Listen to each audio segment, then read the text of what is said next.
नमस्ते, जय हिंद और स्वागत है एक बार फिर से हमारे यूट्यूब चैनल जीके ड्राइवर में। दोस्तों, टॉप 5 करंट अफेयर की ये सीरीज चल रही है। डेली मैं आपको टॉप 5 करंट अफेयर देता हूं।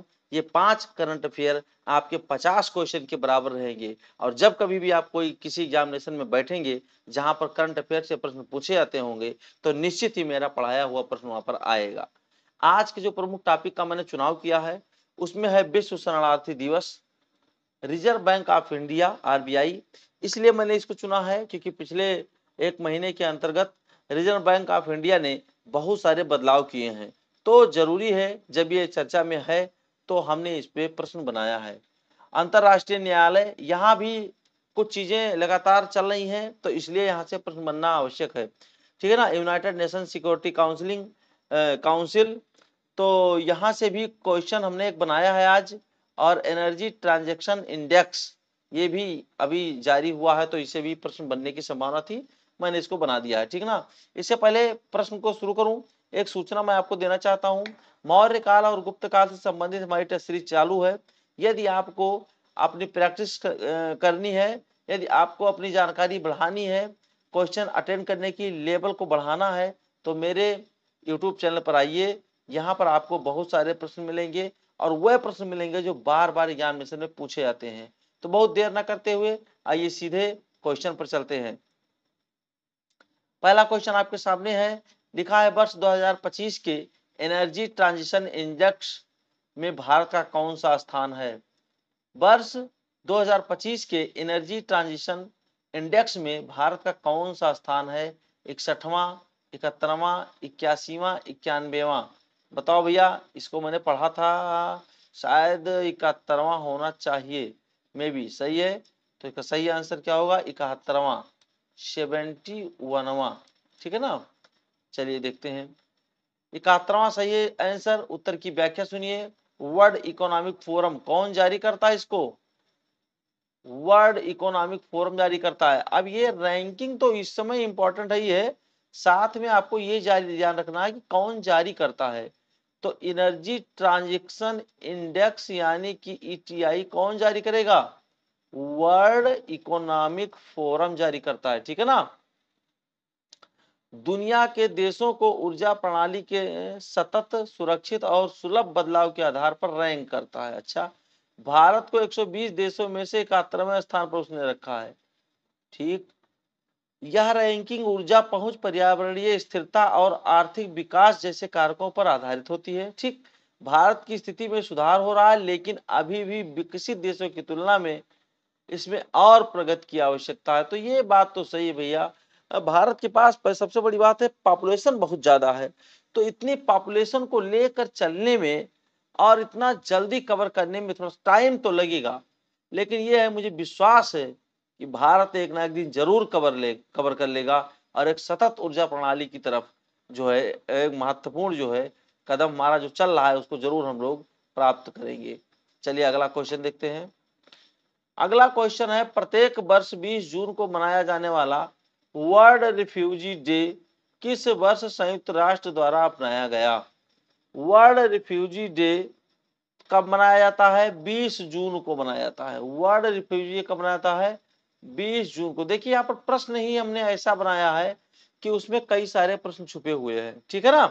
तो इसलिए बहुत ध्यान से आप लोग प्रश्न पढ़िए और इसको अगर आप लोग नोट करें तो ठीक है। यदि आप पीडीएफ चाहते हैं तो हमारे व्हाट्सएप चैनल जीके ड्राइवर पर आ जाइए भैया, वहां पर आपको ये सारे पीडीएफ आराम से मिल जाएंगे, ठीक है ना। चलिए, सन 2001 कब अपनाया गया? सन 2001। संयुक्त राष्ट्र महासभा किसने अपनाया इसको भैया?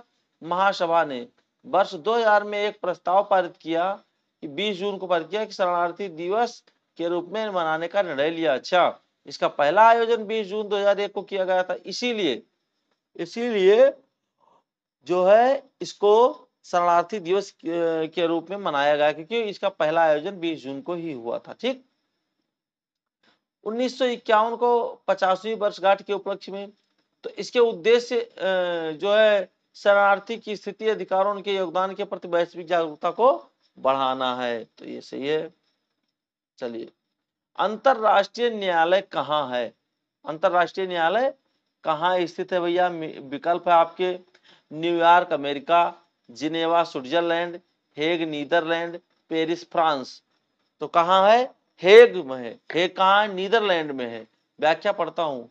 इंटरनेशनल कोर्ट ऑफ जस्टिस, इसके शॉर्टकट नोट की जो क्या है, इसकी स्थापना 1945 यूएन चार्टर के तहत की गई थी और कार्यभार इसने जो अपना ग्रहण किया, आरंभ किया 18 अप्रैल 1946 से।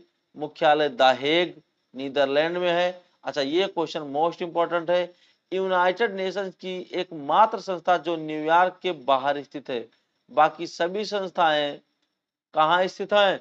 न्यूयॉर्क के अंदर स्थित है। जो भी यूनाइटेड नेशन की संस्थाएं हैं वो सब कहाँ स्थित है? न्यूयॉर्क के अंदर स्थित है। ठीक है ना? अच्छा भैया, चलिए अगला क्वेश्चन देखिए।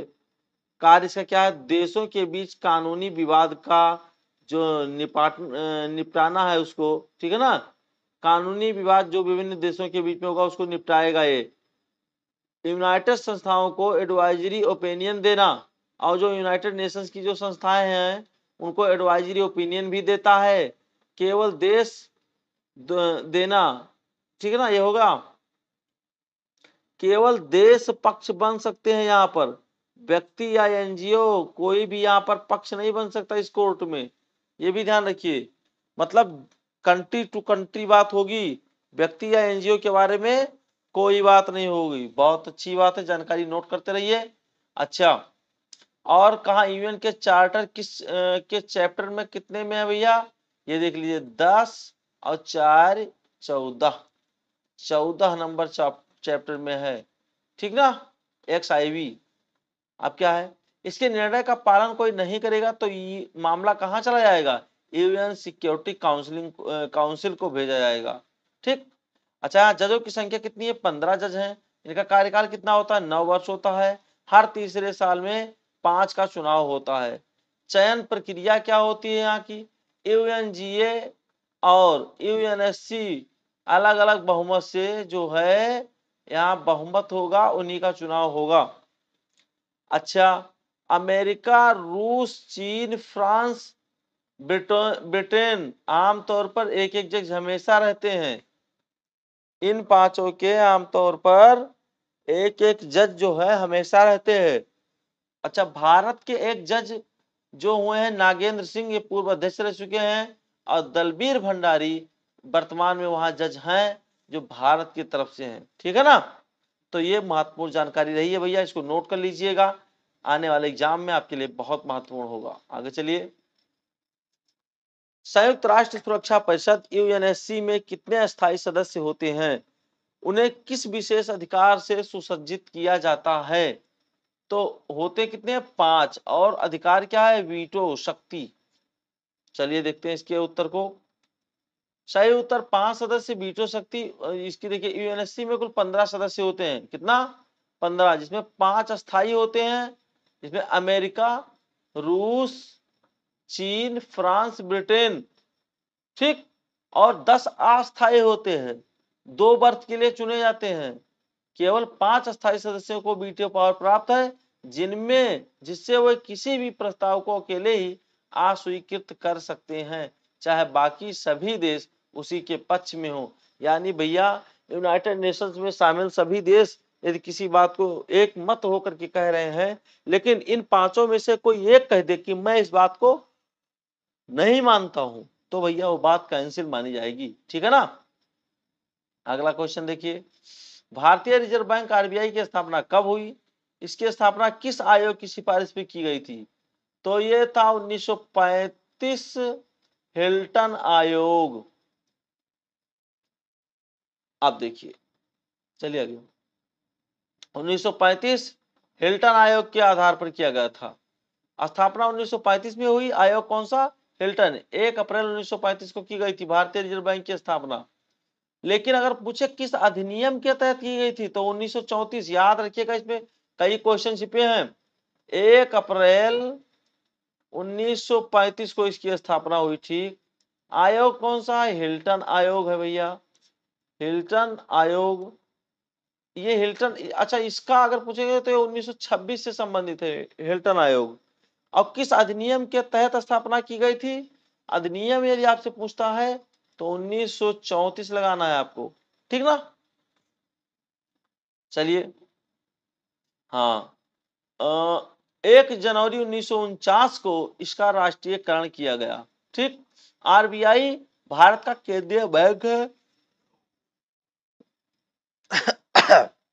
आरबीआई भारत का केंद्रीय बैंक है जो मुद्रा नियंत्रण, मौद्रिक नीति और बैंकों के पर्यवेक्षण का कार्य करता है। बैंक का पर्यवेक्षण भी ये करता है, ठीक है ना। भारतीय रिजर्व बैंक के पहले गवर्नर सर ऑसबोर्न स्मिथ थे। 1935 में आरबीआई की स्थापना के समय इस पद पर नियुक्त हुए थे। हालांकि सर ऑसबोर्न स्मिथ के बाद सीडी देशमुख जो भारतीय रिजर्व बैंक के पहले भारतीय गवर्नर बने थे। कौन? सीडी देशमुख। चलिए अगला क्वेश्चन। ये पांचों क्वेश्चन हो गए क्या जी? ये पांचों क्वेश्चन आपके रहे, बहुत ही महत्वपूर्ण क्वेश्चन मैंने बनाए थे। इन सभी से प्रश्न आपको एग्जामिनेशन में मिलेंगे, जब आप सॉल्व करोगे तब मिलेंगे। भैया देखिए, एक बात बता दूं, यदि आप मेरी टेस्ट सीरीज डेली देखते हैं तो आपको निश्चित ही इसका लाभ मिलेगा। मिलते हैं नेक्स्ट वीडियो में, तब तक के लिए जय हिंद।